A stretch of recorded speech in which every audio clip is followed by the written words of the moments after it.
After I graduated from college, I was working with an anti-racism organization.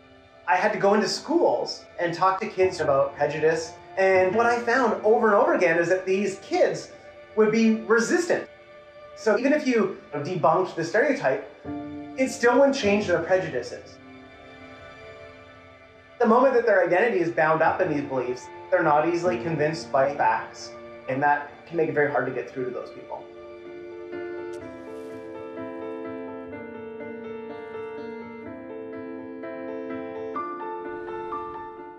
Intellectual humility means that you're open-minded to changing your perspective when people give you new information that disagrees with what you already believe. I think that I tended to be more deterministic in my thinking when I was a college student, and I was learning about things in textbooks and thinking that these were rigid facts. It wasn't until I started really doing my PhD that I learned things are fluid and that people act differently in different situations.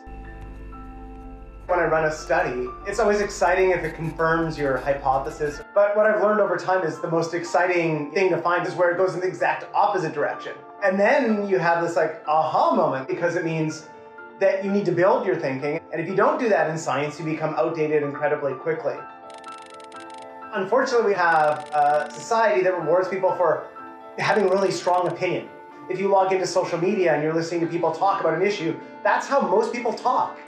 That's how commentators in the news or opinion writers often talk. That's the incentive structure. Saying something with complete certainty and moralizing that is what goes viral.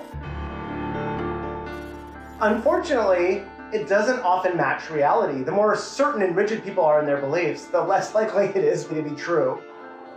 When you have identities that are grounded in misinformation, a pandemic reveals how devastating that can be.